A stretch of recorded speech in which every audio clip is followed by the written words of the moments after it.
Now, the Three Martini Lunch with Greg Corombos and Jim Geraghty.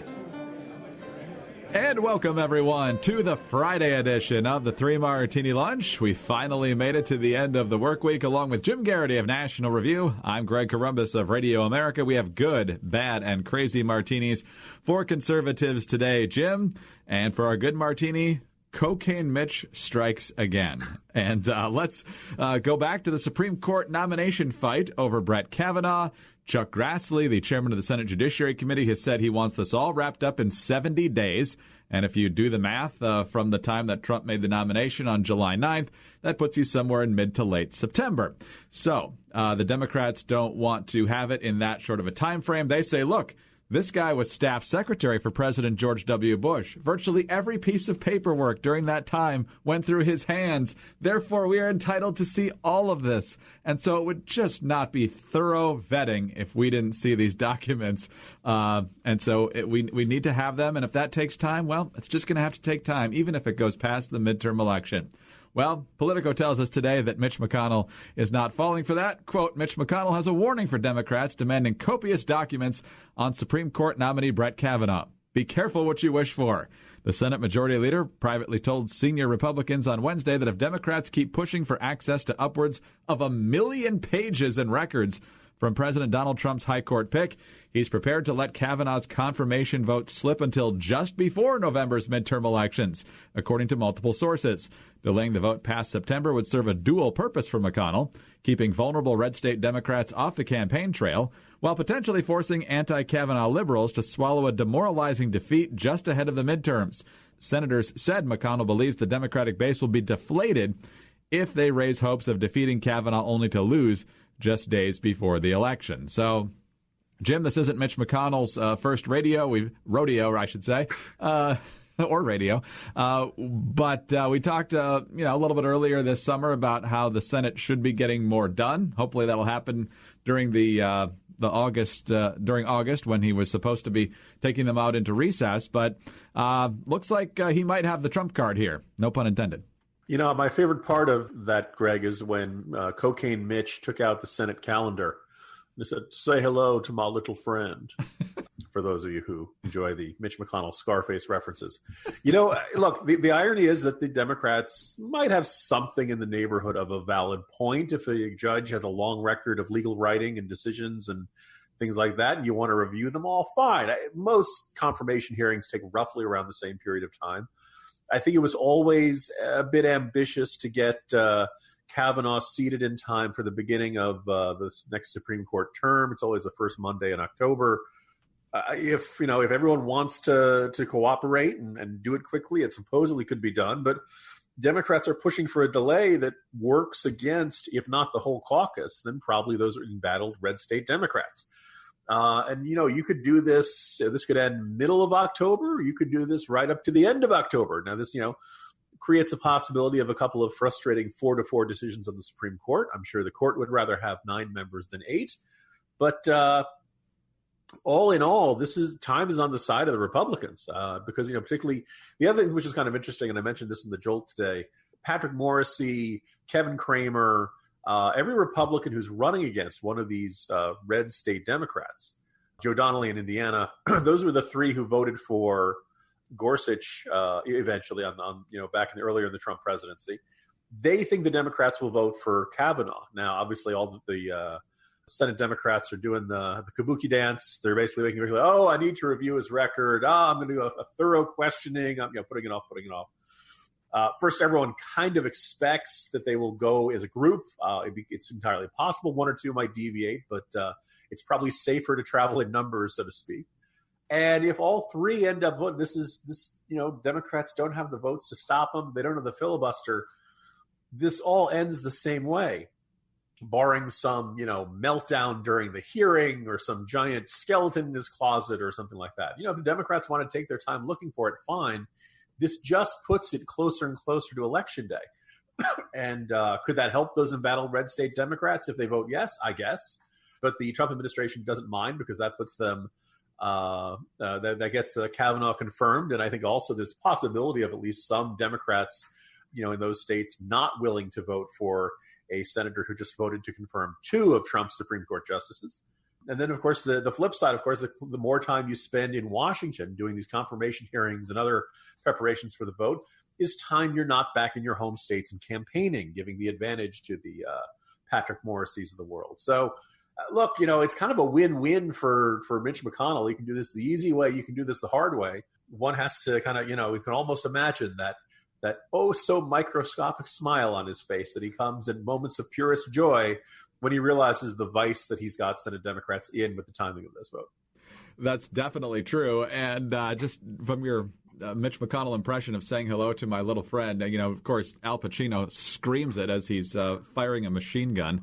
And Mitch McConnell, he could be telling you the weather, or he could be saying that line, say hello to my little friend. Your impression is better, Greg. I salute you. Oh, yes. He needs to contain his emotions. Clearly, that's one of Mitch McConnell's issues. All right, let's move on to our bad martini now. And Jim, we saw it in Seattle. We saw it really in the Democratic platform, I believe, in at least one presidential cycle, if not two. You see it in cities beyond Seattle, all around the country. $15 minimum wage. We've got to have it. It's a living wage. It's inhumane to not have the minimum wage be $15. Well, it also has consequences. This is from Forbes. Would you like fries with that? May soon be a phrase of the past. As minimum wage levels approach or surpass $15 nationwide, restaurant customers expecting to be greeted by a smiling face will instead be welcomed by a glowing LED screen. As of 2020, self-service ordering kiosks will be implemented at all U.S. McDonald's locations. Other chains, including fast casual brands like Panera and casual dining brands like Chili's, have already embraced this trend. While some consumers may appreciate the novelty or added convenience, the convenience has come at the cost of entry-level jobs. And probably that's because, Jim, there's a certain value associated with those jobs, and $15 is too high to pay for it. Yeah, I think I kind of interpreted this story and the possibility of kiosks appearing at your local McDonald's in the not-too-distant future, kind of a sad turning point. And I'd just be curious, I would bet a significant chunk of our listeners had as their first job either McDonald's or some other, either a fast food joint, something in the service industry. The memories might be great. The memories might be not so great. But for a lot of Americans, this was their entry into the workforce. You didn't have to have exceptional skills to flip burgers, work a cash register. Mine was at a small frozen yogurt shop. These kinds of things where, it's not glamorous. The pay isn't great, but this is how you get into the habit of showing up on time and showing respect for your customers, showing respect for your employer. Hopefully you have a bit of camaraderie with your colleagues. Maybe you do, maybe you don't. But this is kind of how we start our working lives. And the statistics showing that the tradition of the summer job for teenagers is kind of on the decline. More and more of them are doing various activities to kind of burnish their credentials for college application, which is no doubt important. But there's this kind of this sadness of this. And we've seen this, spreading in various other places. You go to the movies, they have the kiosks instead of the ticket takers, self-checkout counters at supermarkets. My first job was at Foodtown being a supermarket checkout clerk. And on the one hand, this is a reflection of technological innovation. It's a reflection of the cost of labor. But I kind of feel like, one, this was an important step in how people ended up stepping into the workforce. And some people have, wonderful memories of those days. Some people have horrible memories of those days. But I kind of think it was an important step on how getting Americans to develop. And while McDonald's might see this as necessary, and I have no doubt that the fight for 15 is fueling this change, and maybe you could argue it's inevitable, I don't know, but we need a way to introduce young people into the cultural tradition of working. And I'm sad to see McDonald's and perhaps other fast food places fading away as one of those avenues. No, that's true. And even without the push for 15, it probably would have happened eventually. It's just more cost efficient, ultimately, in a lot of different ways. You still need people to make the food, most likely. And so those jobs will still be available, hopefully.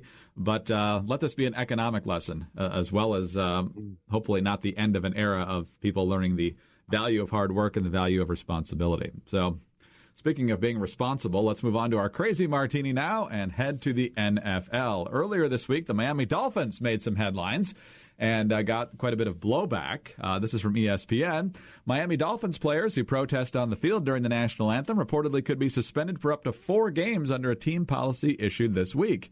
The proper anthem conduct section is just one sentence in a 9-page discipline document provided to the Associated Press by a person familiar with the policy who insisted on anonymity because the document is not public. It classifies anthem protests under a long list of conduct detrimental to the club, all of which could lead to a paid or unpaid suspension, fine, or both. In a statement, the Dolphins confirmed they sent the NFL the document by pointing out that the NFL required each team to submit their rules regarding the anthem before the players reported to training camp. So the Dolphins take all this grief, and of course the NFL's got their back, right, Jim? No, not in the least. This is NBC. The NFL and National Football League Players Association have agreed to halt enforcement of rules regarding the new national anthem policy while the two sides work on a resolution.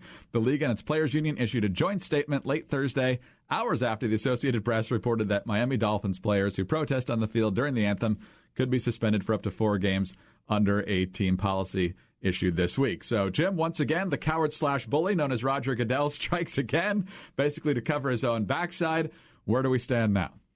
You know, Greg, I was going to observe, probably the best way of summarizing it is that the NFL had a policy. They were very clear on that policy.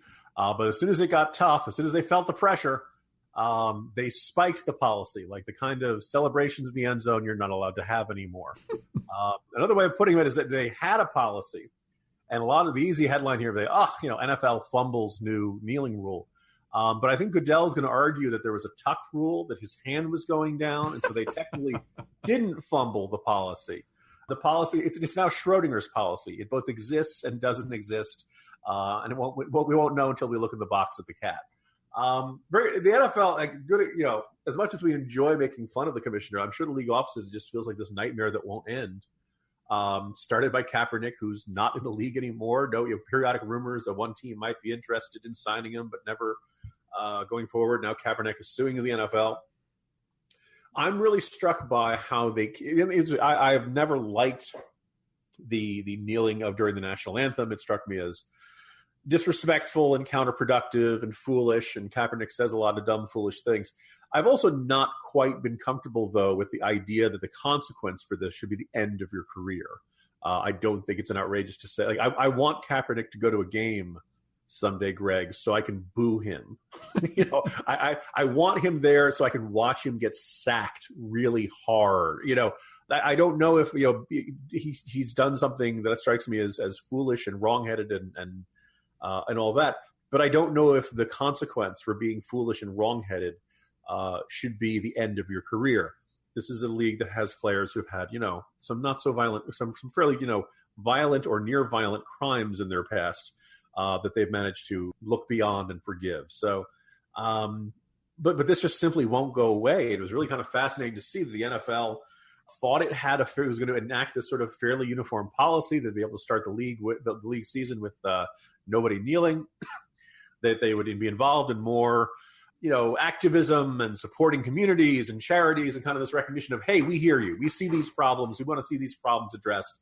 Let's stop doing it through kneeling at the anthem, which strikes some people as unpatriotic, or sending a message that the players at least claim they don't want to send. And then at the first bit of pushback, the Miami Dolphins act under the league policy. They say, we don't want to see people doing it. You can't do this. We're going to punish you if you do it. And the first bit of pushback, all of a sudden the NFL league says, wait, never mind. We're back to reviewing the policy again. I think it is indicative that until, in the end, you have an inherently controversial topic, you're going to offend somebody. So you have to ask, who are you willing to offend, and how are you willing to offend them? And I think probably the better answer would be for the NFL to say to the players, look, in a non-game situation, if you want to hold a big rally, if you want to divert more, pay. You want to create a charity that'll pay for uniform cameras on every cop in America. We can talk about that. We can look at ideas like that. Stop kneeling during the anthem because you're hurting your own cause, because you're exacerbating tensions that I know you guys want to solve. I know you guys have good intentions with this, but it's working against the goal that you want to work for. That doesn't seem to be getting anywhere with these guys, and I think it's just going to complicate. Will this be really? It's a third straight season in which the NFL has been, been forced to deal with this, and ironically, possibly the second straight season without Colin Kaepernick wearing a uniform and yet still being one of the most discussed players in the league. Discussed, as in they discuss him, and disgusted, as in many people are disgusted by the stance he's chosen to take. Oh, once again, Roger Goodell doing whatever's easiest for Roger Goodell, and it only makes life harder for him ultimately because he won't take a stand on anything. But way to go, Goodell! Way to go, Jim. We have a new entry in our Way to Go series. Yes. Have a great weekend. We made it. See you Monday. See you Monday, Greg. Jim Geraghty of National Review. I'm Greg Corombos of Radio America. Thanks for being with us today, and be sure to tune in again on Monday for the next 3 Martini Lunch.